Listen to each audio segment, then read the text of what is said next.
Hello बच्चों, मैं हूं आर.के. सिंह और आप देख रहे हैं हमारा प्यारा सा चैनल ट्रांसेंड फिजिक्स। आज हम लोग वेक्टर के बहुत ही बेसिक न्यूमेरिकल पे डिस्कशन करेंगे, जिससे कि आपका वेक्टर लिखने के तरीके में थोड़ा सा इंप्रूवमेंट और होगा। ठीक है, तो चलिए हम लोग शुरू करते हैं कि कैसे किसी भी न्यूमेरिकल्स को, बेसिक न्यूमेरिकल को एनालाइज किया जाता है। ठीक है, तो जैसे एग्जाम्पल के लिए मैं बताता हूं कि मान लीजिए मैंने आपको एक वेक्टर दे दिया। मान लीजिए मैंने दे दिया vector A is equal to 3i cap plus 4j cap. ये एक वेक्टर मैंने दे दिया, ध्यान से देखिए। ठीक है, मान लीजिए मैंने आपको ये वेक्टर दे दिया। ठीक है, और मैंने आपसे सवाल क्या पूछा है, जरा ध्यान से देखिए।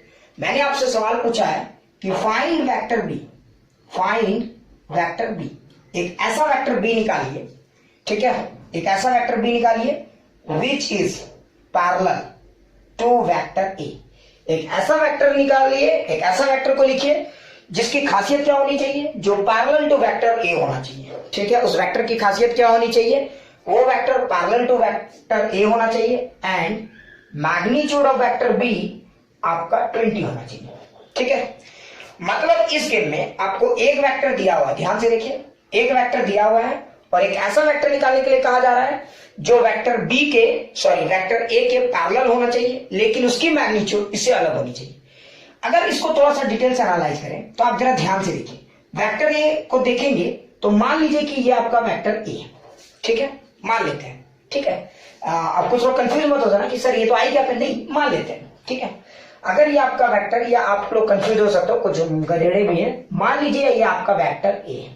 ठीक है, अगर आप इस वेक्टर को एनालाइज करेंगे तो आपको पता चलेगा कि इसका लेंथ है 500, है ना। लेकिन आपको क्या निकालना है, एक ऐसा वेक्टर निकालना है बी जो ए के पैरेलल हो। ए के पैरेलल का मतलब ये ए है तो ए के पैरेलल एक और वेक्टर आ सकता है। लेकिन इस वेक्टर बी की क्या खासियत होनी चाहिए, जो आप एक वेक्टर बी ड्रॉ करोगे तो देखो ए के पैरेलल एक लाइन ड्रॉ कर दीजिए, ये हो गया। ठीक है, अब इस लाइन में एक वेक्टर बी एक लेंथ ले लीजिए, है ना। ये देखिए, ये लाइन की क्या खासियत है, ये इसके पैरेलल है ना। अब जरा ध्यान से देखिए, एक वेक्टर बी को आपको ड्रॉ करना है, देखो तो दोनों वेक्टर पैरेलल है, लेकिन इसका मैग्नीट्यूड 20 होना चाहिए। तो अगर इसका एक्सप्रेशन ये वाला है तो इसका एक्सप्रेशन क्या होगा, है ना।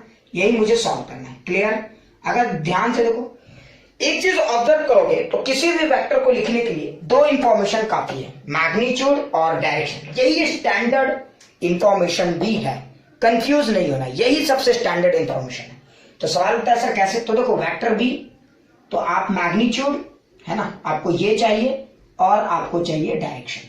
अगर आप ऑब्जर्व करोगे तो मैग्नीट्यूड आपको दिया हुआ है 20, तो ध्यान से देखिए, ये हो गया 20, ये मैग्नीट्यूड हो गया 20, आप ऑब्जर्व कर लिए, दिस इज योर मैग्नीट्यूड 20। और अगर आप देखेंगे बी क्या है, तो देखो, अच्छा एक बात बताओ, ये दोनों वेक्टर एक डायरेक्शन में है या अलग डायरेक्शन में, तो एक ही डायरेक्शन में, तो let this be A cap and let this be B cap. अच्छा बताओ, ए कैप और बी कैप सेम है कि अलग है, बिल्कुल सेम है, क्योंकि दोनों का डायरेक्शन सेम है ना। तो अगर आप बी कैप की जगह ए कैप भी लिखते हो तो आपने कोई गुनाह नहीं किया है। ठीक है, तो देखो 20 ए कैप। अब ए कैप कैसे निकालेंगे, तो आपको देखो वेक्टर ए पता है, अगर आपको कोई वेक्टर पता है तो उसका मैग्नीट्यूड याद है ना, आप कैसे निकालते थे, याद होगा आपको, तो उसका मैग्नीट्यूड आप कैसे निकालते थे, क्लियर है। तो इसको मैं थोड़ा सा इधर दिखाता हूं, vector A by magnitude of vector A, ऐसे लिखते थे, है ना। तो मैं यहां पे वेक्टर ए का वैल्यू लिख सकता हूं 3i cap plus 4j cap by, है ना, 5। So this is your standard form, यही है वेक्टर बी। समझ में आया, ये एक स्टैंडर्ड फॉर्म है। इस इंफॉर्मेशन को देखोगे तो आपको यहाँ पे वेक्टर बी का मैग्नीट्यूड और डायरेक्शन क्लियर दिख रहा है। कुछ लोग इसको ऐसे भी लिखते हैं, देखो कंफ्यूज नहीं होना है, कुछ लोग इसको इस फॉर्म में भी लिखते हैं। ठीक है, ये तरीका है लिखने का, कंफ्यूज नहीं होना है। अगर आप इसको सॉल्व करोगे तो ये 4 हो जाएगा। सो इसको कुछ लोग ऐसे भी लिखते हैं 12i cap plus 16j cap. इन दोनों फॉर्म में क्या अंतर है, ध्यान से देखिए, ये भी एक तरीका है, ये भी एक तरीका है, यहां पे दोनों आंसर सही है। लेकिन इस फॉर्म की खासियत ये है, ये स्टैंडर्ड फॉर्म है।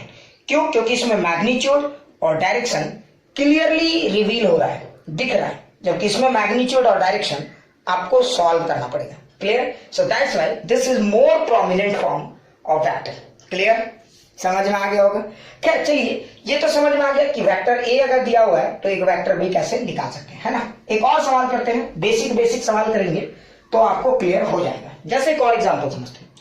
मान लीजिए मैंने आपको एक और वेक्टर दे दिया 2i cap minus 2j cap plus k cap, ठीक है, और मैंने आपको बोल दिया find vector C, find vector C, एक वेक्टर सी निकालिए जिसकी क्या खास बात होनी चाहिए, ध्यान से देखिए, विच इज पैरेलल, ठीक है, टू ए के पैरेलल होना चाहिए, एंड हैविंग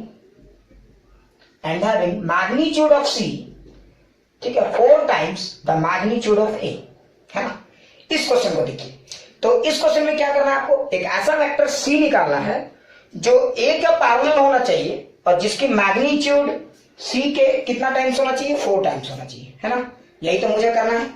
तो देखिए अगर आप इस बार सॉल्व करते हैं तो आपको एक चीज फिर से दिखेगा, आपको वेक्टर के लिए 2 इंफॉर्मेशन चाहिए, मैग्नीट्यूड और डायरेक्शन। अगर हम ये बात आपको क्लियर है तो, है ना, मैग्नीट्यूड और डायरेक्शन। आप ध्यान से देखिए, आपको यहाँ पे दोनों इंफॉर्मेशन दिया हुआ है ना, मैग्नीट्यूड की जगह 4 टाइम्स ऑफ मैग्नीट्यूड ऑफ ए, तो 4 टाइम्स ऑफ मैग्नीट्यूड ऑफ ए, और सी कैप की जगह पैरेलल का मतलब क्या हुआ, ए कैप, क्लियर। अब आप क्या करेंगे, 4 ये वैल्यू पता है, ध्यान से देखिए, 4 वेक्टर ए का मैग्नीट्यूड आप यहाँ पे पुट कर दें, ठीक है, और यहाँ पे ए कैप का वैल्यू लिख दें, क्लियर। इस तरह से ये आपको समझ में आ जाएगा कि वेक्टर सी कैसे लिखा जाता है, ठीक है। चलिए एक और सवाल मैं आपको बताता हूँ, थोड़ा सा एनालाइज करेंगे तो ज्यादा अच्छा होगा, ठीक है। जैसे मान लीजिए एक और सवाल है, मान लीजिए इस बार आपको 2 वेक्टर दिया हुआ है ए, ठीक है, ए की जगह दिया गया है, सपोज कीजिए कर लीजिए 12i cap plus 5j cap, और वेक्टर बी इसके जगह दे दिया गया है 3i कैप प्लस, ठीक है, 4k कैप। ये है हमारा 2 क्वेश्चन, जरा ध्यान से देखिए, ठीक है। इस बार क्या पूछा गया, देखिए फाइंड वेक्टर सी, ध्यान से देखिए, एक ऐसा वेक्टर सी निकालिए विच इज, ध्यान से देखिए, which is parallel to vector B, मतलब एक ऐसा वेक्टर निकालिए जो बी के पैरेलल हो and having magnitude and direct मैं लिख देता हूं, and magnitude of C is equal to thrice of magnitude of ए।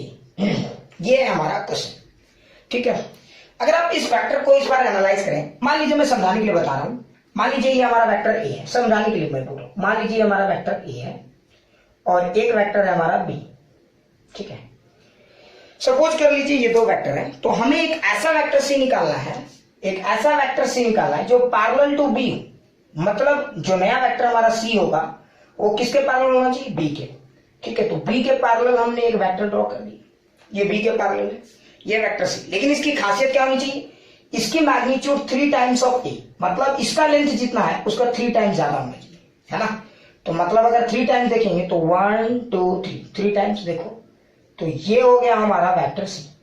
इस वेक्टर सी को अगर आप ग्राफिकली एनालाइज करो तो इसमें दोनों प्रॉपर्टी साथ है, इसका डायरेक्शन बी के साथ मैच कर रहा है, और सी का अगर हम लेंथ की बात करें रफली, तो मैग्नीट्यूड ऑफ जो सी है वो 3 टाइम्स ऑफ मैग्नीट्यूड ऑफ ए है ना।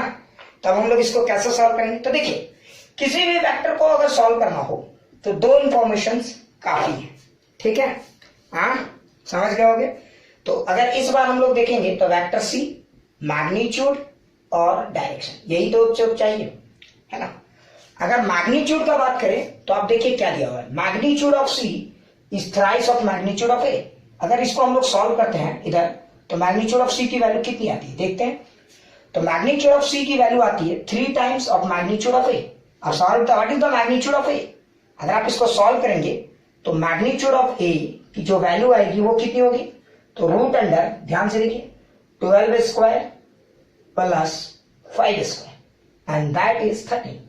तो मैग्नीट्यूड ऑफ ए यानी इसकी मैग्नीट्यूड 13 होगी, है ना। तो यानी कि आप अगर यहाँ पे 3 इंटू 13 लिखते हैं तो कोई गुना नहीं करते हैं, एंड दिस इज 39। इस तरह से आपको वेक्टर सी का मैग्नीट्यूड मिल गया, क्लियर। लेकिन सवाल है कि डायरेक्शन सी का क्या होगा, तो डायरेक्शन विच इज, ठीक है, देखो अगर हम सी कैप का बात करें तो सी कैप का डायरेक्शन बी कैप के साथ मैच करेगा, है ना। तो सी के जगह आपने लिख दिया 39, तो देखिए इसका मैग्नीट्यूड 39 रख दिए, जो बता रहा है कि वेक्टर ए का 3 टाइम्स है और सी कैप की जगह क्या लिखेंगे, बी कैप, है ना, क्योंकि सी कैप यानी इसका डायरेक्शन डी कैप के साथ मैच कर रहा है। अब सवाल है कि बी कैप क्या है, तो ये आपका अगर वेक्टर बी है तो वेक्टर बी कैप निकालने के लिए आपको क्या करना होता है, पता है ना, vector divided by the magnitude of the vector, 3i cap plus 4k cap by magnitude that is 5। So this is your vector C, ये है आपका वेक्टर सी। इस वेक्टर की क्या खासियत है, सो this is the expression of this vector, ये इस वेक्टर का एक्सप्रेशन है, मतलब इसकी मैग्नीट्यूड 39 यूनिट है और इसका डायरेक्शन बी कैप के साथ मैच कर रहा है। तो इस तरह से आप किसी भी वेक्टर का बेसिक न्यूमेरिकल सॉल्व कर सकते हैं। जैसे एक और लास्ट न्यूमेरिकल मैं समझाता हूं, ठीक है, और जरा ध्यान से देखेंगे तो आपको सारी बातें समझ में आ जाएंगी, ठीक है। जैसे एक और एग्जांपल समझाता हूं। मान लीजिए मैंने एक ऐसा वेक्टर लिया, जरा ध्यान से सुने, ठीक है। मान लीजिए मैंने लिया vector a is equal to 2i cap plus j cap plus 2k cap, एक वेक्टर। मैंने लिया vector b is equal to, ठीक है, 3i cap plus 4j cap, और मैंने लिया vector c is equal to 3i cap plus 4j cap plus 12k cap. ये हमारे तीन वेक्टर हैं, ठीक है। अब जरा ध्यान से देखिए, फाइंड वेक्टर d, आपको एक ऐसा वेक्टर d निकालना है, ठीक है। Find vector d which is parallel to vector b, एक ऐसा वेक्टर निकालिए जो विच इज एंटी पैरेलल, हर बार पैरेलल नहीं, anti parallel, anti parallel to vector b। एक ऐसा वेक्टर निकालिए जो b के एंटी पैरेलल हो and magnitude of d is equal to magnitude of a plus magnitude of b plus magnitude of c, है ना। इस सवाल को जरा ध्यान से देखो। इस सवाल को देख के कुछ लोगों को शायद डर लग रहा हो, लेकिन बिल्कुल डरने की जरूरत, ठीक है। तो देखो, ये क्वेश्चन को अगर देखोगे तो आपको दो सेगमेंट में डिवाइड किया हुआ है ना। ये देखो, ये पार्ट आपको डायरेक्शन का ख्याल दे रहा है और ये पार्ट आपको, ठीक है, मैग्नीट्यूड का ख्याल। देखो, किसी भी वेक्टर को अगर सॉल्व करना है तो दो चीज चाहिए। किसी भी वेक्टर को सॉल्व करने के लिए मुझे दो चीज चाहिए, एक चाहिए मैग्नीट्यूड और दूसरा चाहिए डायरेक्शन, ठीक है। अब सवाल है कि मैग्नीट्यूड कहां से मिलेगा, तो देखो मैग्नीट्यूड सेगमेंट यहां से आपको कंप्लीट होगा, ठीक है, और डायरेक्शन सेगमेंट यहां से होगा। अब अगर आप मैग्नीट्यूड का ख्याल रखोगे तो देखो कितना आएगा, मैग्नीट्यूड ऑफ वेक्टर डी यहीं पे सॉल्व कर लेते हैं। तो देखो a का मैग्नीट्यूड, इसको सॉल्व कर दो तो ये आएगा आपका 3, ठीक है ना। देखो, अगर मैग्नीट्यूड ऑफ a निकालोगे तो आपका आएगा 3, मैग्नीट्यूड ऑफ b निकालोगे तो ये आएगा आपका 5, और मैग्नीट्यूड ऑफ c निकालोगे यहां से तो ये आपका आएगा 13, सॉरी ये 13 आएगा, है ना, ये 13 आएगा। और हाँ, ठीक है। तो अब देखो, तो जो आपका वेक्टर डी का जो मैग्नीट्यूड होगा वो तो आप आराम से निकाल सकते हो, 3 + 5 18 + 13 21, यानी इसके मैग्नीट्यूड की जगह 21। लेकिन इस बार क्वेश्चन को अगर बहुत ध्यान से देखोगे तो डायरेक्शन की जगह क्या चाहिए, तो देखो क्या पूछा, विच इज एंटी पैरेलल। अगर आपका ये वेक्टर बी कैप है तो मुझे वेक्टर डी कैप चाहिए इधर की तरफ, है ना, तो ये minus B cap, anti parallel. अगर पैरेलल बोलता तो बी कैप, लेकिन मुझे एंटी पैरेलल चाहिए, मतलब माइनस बी कैप, है ना। तो 21 माइनस बाहर आ गया, अच्छा नहीं लगता है देखने में, ठीक है।